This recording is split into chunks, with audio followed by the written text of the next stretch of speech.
Okay, we're going to create a database app, a little CRUD app using Anvil. Start by clicking Create App button, select Material Design. And the first thing we'll do to build the app is add a data table service. And, this little data table will hold some information about people. So we'll call it people, create a column for name, another column for address. We'll create a numerical column to hold, let's call it the number of kids they have, and another text column to hold some notes about the person, and then a date column to hold their birthday. Okay, so now we have a database set up. And since we're going to be accessing this from the user interface, we're going to make this viewable. We want to be able to edit the information in the database directly from the front end. Normally, we don't want that. We put all of the database access code into the server. But in this case, we want to give the user access to edit, delete, and add information to the database. So we'll go to our front end form one here. We'll drag in a repeating panel, and to fill that panel with information, we'll go in here to the init method for that function, and we'll set the repeating panels items to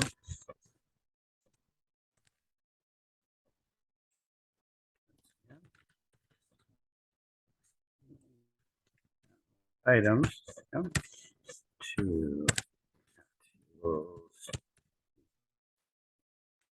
database search, and that we're gonna order the search by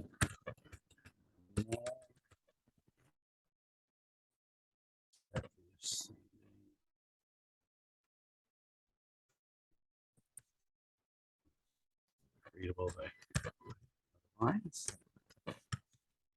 Now, when we run this app in the init, it's going to load up data values, items to be displayed in this repeating panel.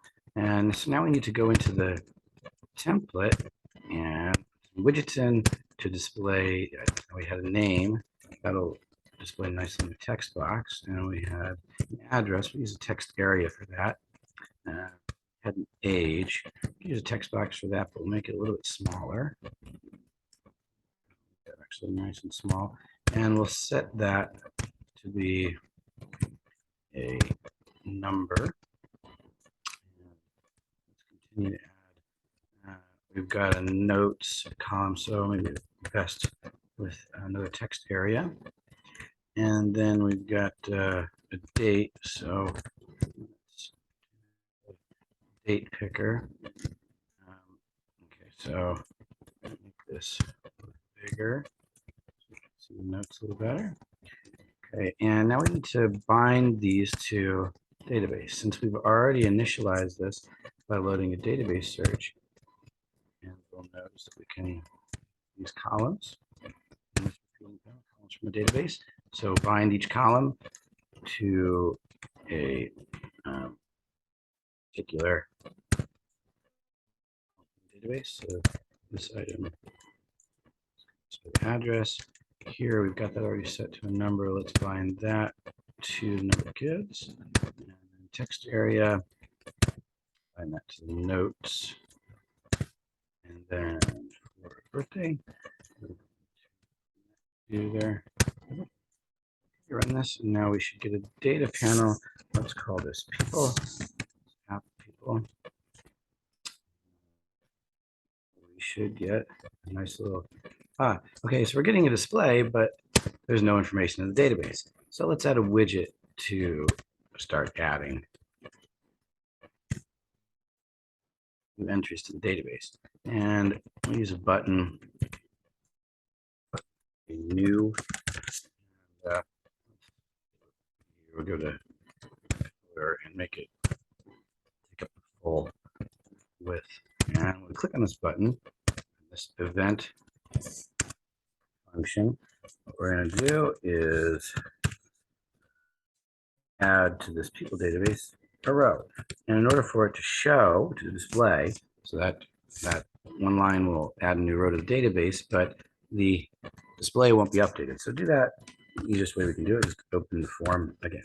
Open this form again. So now when we run it, I should be able to click on the new button and add new database line. There we go. And now, because we've bound these widgets to a field in the database, when we do that binding, the default property down here, look at each one of these particular items, you can see write back is selected. That means if we make any changes, those changes will be written back to the database. So now we've got two parts of the CRUD system already created. We've created an item, and now we can read the item, and we can also update it. So let's put a name in here, Joe. Address is 1 Joe Court in Joe's Town. Kids and okay, let's give him a birthday. Joe's 2005. Okay, so we can keep adding things here. Now, if I want to delete something, I'd have to go back to the database. So let's edit this layout, and we'll drag in one more item. I'm going to also resize this a little bit so I can see the date a little better. Bigger. Over, resize it so that it fits our needs a little better. And I'm going to drag a button in. And so this button will exist on each row of the repeating panel.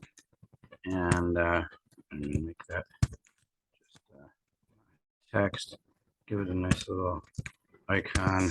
Since we're going to be deleting items with this button, let's use icon. And what we want to do, run this. Whenever that button click event happens here, we're going to remove, actually we'll take the item,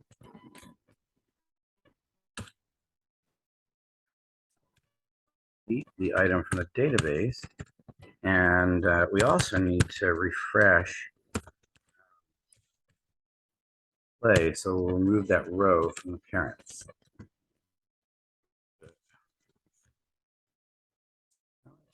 So now when we run this, we should be able to add, and click here, that'll delete. Well, we probably should have a little confirmation before doing that. So let's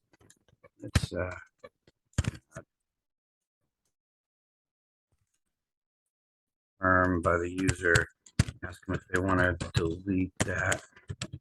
Only if that's true, we'll run that line. Okay, so let's try this again.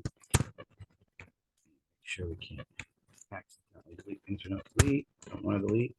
There's no, good, and there's yes. Perfect. Okay, so let's add a couple of new names. Set for play and golf. Jersey.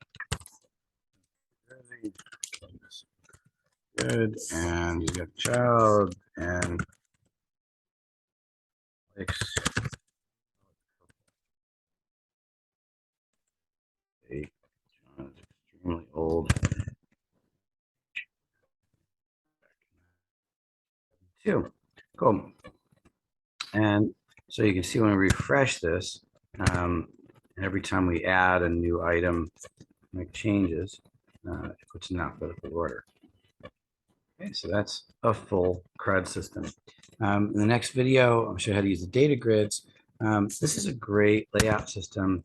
Just to make it clear, we can lay out these things however we want in in the template, so we don't have to put them all in a single line. We could bring, for example, this text area down here and, have more space. Now when this runs, for example, get these rows laid out like that. So you can see it's a nice little system. You can make it fit on the screen however you want. And if, for example, we wanted to put a nice little divider in there, for example, spacer, color that a certain way so each of the rows are nicely separated by a little visual separated. Gray in between each row.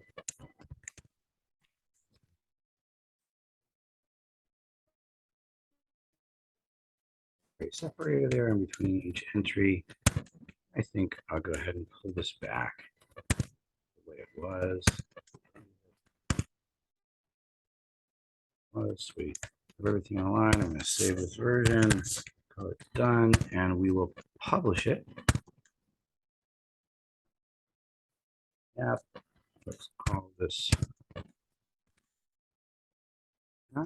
again. Publish the app.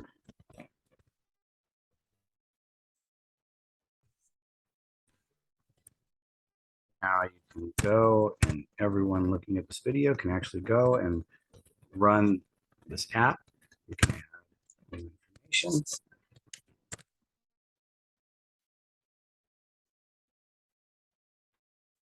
There we will just leave that for later. And if I realize I have no zip code, I can edit any of these fields and the database. Let's go here again. You'll see that all of these items have been saved, and every time the listing comes up, you see this in set it. So there's a lot more features we could add to this, but this does everything we need: create, read, update, delete, and just takes a couple minutes from the ground up to create.